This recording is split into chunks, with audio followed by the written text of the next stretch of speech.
আসসালামু আলাইকুম ওয়া রাহমাতুল্লাহ। ইন্নাল হামদুলিল্লাহ ওয়াসসালাতু ওয়াসসালামু আলা রাসূলিল্লাহ। সম্মানিত দ্বীনি মুসলিম ভাই ও বোন, পৃথিবীর যে প্রান্ত থেকে আমার সাথে রয়েছেন, আপনারা অবগত আছেন আমি আব্দুর রহিম আব্দুর রাজ্জাক, আপনাদের দ্বীনি ভাই। আমরা সকলেই এখন পৃথিবীর সর্বশ্রেষ্ঠ সময় রমাদান মাসে অবস্থান করছি এবং এর শেষ দশকে পৌঁছাতে চলেছি, এবং এই রব্বুল আলামিনের পক্ষ থেকে সর্বশ্রেষ্ঠ সময়ের মাঝে আমাদের সর্বশ্রেষ্ঠ ইবাদতগুলির মাঝে সবচেয়ে শক্তিশালী যে ইবাদত রয়েছে সেটা হচ্ছে দান সাদকা। এবং দান সাদকার মাঝে সবচেয়ে উত্তম দানের মাঝে যেটা পড়ে সেটা হচ্ছে রব্বুল আলামিনের পাশে দাঁড়ানো, তার সেবা করা, তাকে খাওয়ানো, তাকে পান করানো। সেটা কিভাবে? সেটা হচ্ছে তার কোন এক অসহায় বান্দাকে সহযোগিতা করা, তাকে খাওয়ানোর ব্যবস্থা করা, তাকে পান করানোর ব্যবস্থা করা। আপনাদের সামনে আমি যেটা বলতে চাচ্ছিলাম, আপনারা জানেন যে 2023 সালে শুরু হওয়া নরপিশাচ বর্বর ইসরায়েলি বাহিনী আমাদের ভাই বোনদের উপরে গাজায় যে গণহত্যা চালায়, যে বর্বর অত্যাচার চালায়, যেখানে আমাদের লক্ষাধিক ভাই ও বোন, শিশু বাচ্চা, নিষ্পাপ সন্তান শাহাদত বরণ করে এবং লক্ষ লক্ষ মানুষ আহত হয়, এবং অত্র অঞ্চলের আমাদের ভাই বোন, শিশু সন্তানগুলি বস্তুহারা হয়, যারা এখনো প্রায় দীর্ঘ 2.5 বছর থেকে ঘর বাড়িহীনভাবে খোলা আকাশের নিচে তাঁবুতে অবস্থান গ্রহণ করছে। সময়ে সময়ে আপনারা দেখেছেন যখন বৃষ্টি হয় তখন পানি তাদের ঘরের ভিতরে পৌঁছে যায়। আপনারা দেখেছেন তাদের কোনো ভালো খাবারের ব্যবস্থা নাই, চিকিৎসার ব্যবস্থা নাই, তাদের কাছে সহযোগিতা পৌঁছানোর এতদিন পর্যন্ত খুব একটা ভালো ব্যবস্থা ছিল না। আলহামদুলিল্লাহ, যুদ্ধ থামার পরে এখন তুলনামূলক তাদের কাছে সহযোগিতা পৌঁছানো কিছুটা সহজ হয়েছে। এবং আপনারা অবগত আছেন এই যুদ্ধের সূচনা থেকেই আমি আব্দুর রহিম আব্দুর রাজ্জাক তাদের পাশে দাঁড়ানোর জন্য আপ্রাণ চেষ্টা চালিয়ে যাচ্ছি।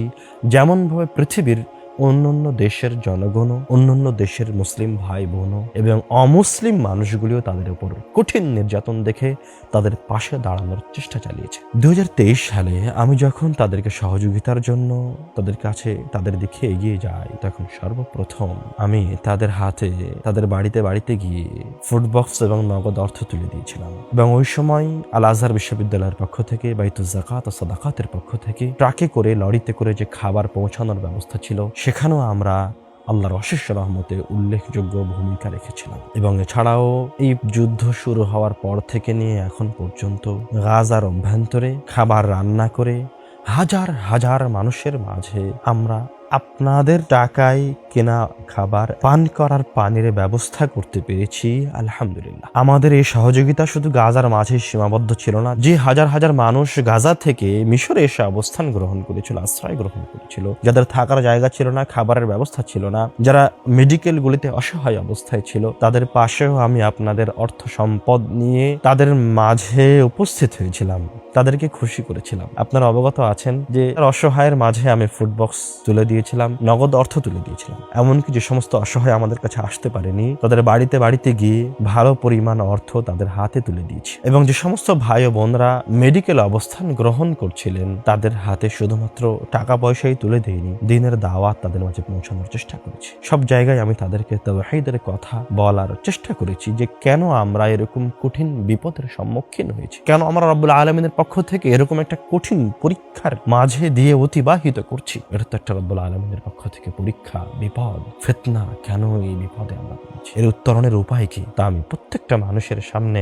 উপস্থাপন করার জন্য আপ্রাণ চেষ্টা চালিয়েছি, আপনাদের অর্থ পৌঁছানোর পাশাপাশি। আলহামদুলিল্লাহ, রব্বুল আলামিনের শুকরিয়া জ্ঞাপন করি যা আমাদের ওই সমস্ত সহযোগিতার মাধ্যমগুলি এখন পর্যন্ত চলমান রয়েছে। আজও আমরা তাদের মাঝে টাকা পয়সা পৌঁছানো এবং ফুড বক্স পৌঁছানো, এবং আরো আপনারা অবগত হয়েছেন যে যে সমস্ত পঙ্গু ভাই বোনেরা ছিল, ব্যক্তিরা ছিল, তাদেরকেও কিন্তু আমরা নগদ অর্থ তুলে দিয়েছি যেন তাদের জীবনটা আরেকটু সহজ হয়। আমরা কখনো অসহায় যার কাছে হুইল চেয়ারের ব্যবস্থা ছিল না চলাফেরার জন্য, তাকে হুইল চেয়ার কিনে দিয়েছি, এবং তীব্র গরমের সময় ফ্যান কিনে দেওয়া, তারপরে আপনার মোবাররেড এয়ার কুলার আমরা তাদেরকে কিনে দিয়েছি। এইভাবে আমরা বিভিন্ন সময় গাজাবাসীর চাহিদা অনুযায়ী তাদেরকে বিভিন্ন ধরনের সহযোগিতা করেছি। বাসস্থানের সহযোগিতা থেকে নিয়ে শুরু করে, খাবার দ্রব্য থেকে নিয়ে শুরু করে, অর্থ সম্পদের সহযোগিতা থেকে নিয়ে শুরু করে, এই দীর্ঘ 2-2.5 বছর সময় আমরা তাদের পাশে ভালোভাবে একটা মজবুত অবস্থান নিয়ে দাঁড়াতে পেরেছি আপনাদের অর্থ সম্পদগুলিকে নিয়ে।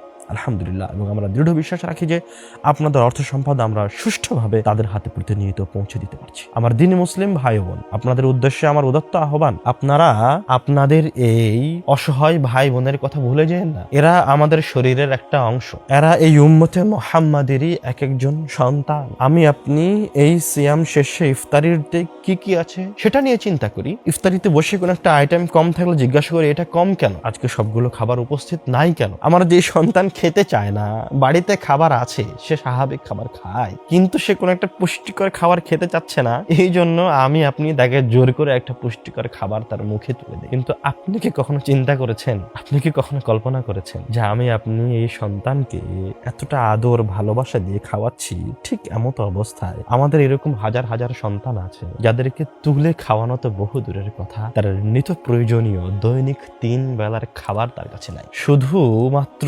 মানবতার দাবি নয়, আমাদের ঈমানেরও দাবি যে আমরা এই সমস্ত ছোট্ট অসহায় মাসুম বাচ্চাদের পাশে দাঁড়াবো। আমার দ্বিনী মুসলিম ভাই ও বোন, আমি আপনি মুহাম্মদ সাল্লাল্লাহু আলাইহি ওয়াসাল্লামের অনুসারী হওয়ার কারণে, রব্বুল আলামিনকে রব হিসেবে মানার কারণে আমাদের কাঁধের উপরে এই জিম্মেদারি এসেছে যে আমি আমার সন্তানকে খাওয়ানোর পাশাপাশি, আমার মা বোনের খেদমতের পাশাপাশি, আমার ভাইকে টাকা পয়সা এবং সহযোগিতা দেওয়ার পাশাপাশি আমার উম্মতের, আল্লাহর রাসূলের উম্মতের এই সমস্ত বান্দাদের পাশেও দাঁড়াবো। শুধু নিজের সন্তান নয়, নিজের ভাই নয়, নিজের পিতামাতা নয়, তারাও আমাদের ভাই, আমাদের বোন, আমাদের পিতামাতা, আমাদের সন্তান। এই রমাদান মাসে আপনি তাদের কথা ভুলে যাবেন না। খবর, দ্বিনী মুসলিম ভাই বোন, এটা শুধুমাত্র রব্বুল আলামিনের সেবা নয়, মানুষের সেবা নয়, রব্বুল আলামিনের খেদমত করা নয়, এটা হচ্ছে ইবাদতের মাঝে সবচেয়ে শক্তিশালী ইবাদত, দান সাদকা। এবং আমি আপনি যে সময়ের মাঝে অবস্থান করছি, এটা হচ্ছে এই পৃথিবীতে সর্বশ্রেষ্ঠ সময় রমাদান মাস।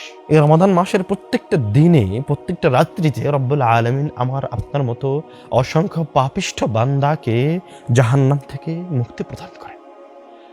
এমন অসংখ্য বান্দা যার থাকার জায়গা ছিল জাহান্নাম, তাকে রব্বুল আলামিন জাহান্নাম থেকে বের করে জাহান্নাম থেকে মুক্তির আল-ইতক মিনান নার নামক একটা সার্টিফিকেট দিয়ে দেন যে তুমি আর কখনো জাহান্নামে যাবে না। প্রিয় দ্বিনী ভাই ও বোন, আমরা এখন ওই সময় অতিবাহিত করছি যে সময়টা রব্বুল আলামিন এমন দায়িত্বশীল নিযুক্ত করে দিয়েছেন যে সারাটা দিন সারাটা রাত আপনাকে চিৎকার করে ডাকছে, হে কল্যাণের অন্বেষণকারী, যে ভালো কাজ করতে চাও, ভালো কাজের দিকে এগিয়ে আসতে চাও, রব্বুল আলামিনের কাছে যেতে চাও, আকবিল, তুমি আরো বেশি বেশি ভালো কাজের দিকে এগিয়ে আসো। এবং রব্বুল আলামিনের পক্ষ থেকে সে আপনাকে উদ্দেশ্য করে বলতে থাকে যে হে খারাপ কাজের অন্বেষণকারী, যে খারাপ কাজে ব্যস্ত ছিলে, আকসির, তুমি এখন তোমার খারাপ কাজ থেকে থেমে যাও, একটু বিরতি গ্রহণ করো। এখন রমাদান মাস চলে এসেছে। শুধু তাই নয়, রমাদান মাসের সম্মানে রব্বুল আলামিন জান্নাতের দরজাগুলিকে খুলে রেখেছেন। এর মানে এমন নয় যে আমি আপনি এখন জান্নাতে প্রবেশ করব, কিন্তু কেন খোলা? কেননা এখন রমাদান মাস। জাহান্নামের দরজাগুলিকে রব্বুল আলামিন বন্ধ করে দিয়েছেন। তার মানে এমন নয় যে এখন আর কোনো মানুষ খারাপ কাজ করবে না, জাহান্নামে যাওয়ার মতো কাজ করবে না, মানুষ করবে, কিন্তু এই রমাদান মাসের সম্মানে রব্বুল আলামিন জাহান্নামের দরজাকে বন্ধ করে দিয়েছেন। শুধু তাই নয়, এই রমাদান মাস আসার কারণে রব্বুল আলামিন আসমানের দরজাগুলিকে খুলে দিয়েছেন। শুধু তাই নয়, রব্বুল আলামিন রমাদান মাস আসার কারণে তার রহমতের দরজাগুলিকে উন্মুক্ত করে দিয়েছেন। মানুষ কল্পনা করতে পারে না রমাদান মাস কতটা মূল্যবান সময়, কতটা বড় এবং চমৎকার সুযোগ জাহান্নাম থেকে বাঁচার জন্য, জান্নাতের দিকে এগিয়ে যাওয়ার জন্য। প্রিয় দ্বিনী মুসলিম ভাই বোন, জাহান্নাম থেকে বাঁচার জন্য আল্লাহ রাসূল সাল্লাল্লাহু আলাইহি ওয়াসাল্লাম যে ইবাদতকে হাতিয়ার হিসেবে উল্লেখ করেছেন, দলিল হিসেবে উল্লেখ করেছেন, যে একমাত্র ইবাদত দলিল হিসেবে আসবে, তার নাম হচ্ছে দান সাদকা। দ্বিনী মুসলিম ভাই বোন, এই রমাদান মাসের উৎকৃষ্ট সময়ে আমি আপনাদের উদ্দেশ্যে বলতে চাই, অন্য মাসে আপনি যা করেছেন, এই রমাদান মাসে আপনি আপনার দানের হাতকে প্রশস্ত করুন। নিজের জায়গা থেকে অসহায় মানুষের মাঝে আপনার অর্থ সম্পদকে বিলিয়ে দিন, এবং যাদের কাছে আপনি আপনার অর্থ সম্পদ প্রদান করবেন, তাদের প্রথম সারিতে যেন আমাদের এই সমস্ত গাজার অসহায় ভাই বোনেরা থাকে, তারপরে যেন আমাদের দেশের অসহায় ভাই বোনেরা থাকে, যাদের মাঝে আমরা নিত্যদিন গাজার অভ্যন্তরে রেডি খাবারের ব্যবস্থা করেছি আলহামদুলিল্লাহ, এবং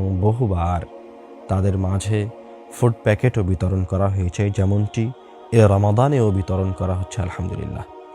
এখন পর্যন্ত প্রায় 100-র কাছাকাছি প্যাকেট বিতরণ করা হয়েছে, যার প্রত্যেক প্যাকেটে 11 রকমের খাদ্যদ্রব্য রয়েছে বাংলাদেশি টাকায়, যার মূল্য ৩,৮০০, যেখানে রয়েছে বাসমতি চাউল, খেজুর, চা, চিনি, তেল, এছাড়াও প্রয়োজনীয় আরও কিছু জিনিস। আলহামদুলিল্লাহ, আমরা আশা করছি যে রমাজানের শেষ পর্যন্ত আমাদের এই কার্যক্রম চলমান থাকবে। আপনাদের সহযোগিতা আমরা তাদের মাঝে পৌঁছে দেওয়ার জন্য আপ্রাণ চেষ্টা চালিয়ে যাব। এগুলি অনেক বড় বড় কাজ, অনেক বড় বড় ইবাদত। আপনারা এগুলিতে এগিয়ে আসেন, রমাদান মাসকে মূল্যায়ন করার চেষ্টা করেন। রব্বুল আলামিন আমাদের সকলকে এই রমাদান মাস যথাযথ মূল্যায়নের মধ্যে দিয়ে জাহান্নাম থেকে পরিত্রাণ নিয়ে, জাহান্নাম থেকে বাঁচার সার্টিফিকেট নিয়ে জান্নাতে যাওয়ার মতো আমল যেন আমাদের আমল নামায় সঞ্চায়িত করার তৌফিক দান করেন। আল্লাহুম্মা আমিন। দিনী মুসলিম ভাই বোন, এই দাবি দাওয়া রেখে আপনাদের সাথে আজকের মতো কথা এখানে শেষ করছি। আসসালামু আলাইকুম ওয়া রাহমাতুল্লাহ।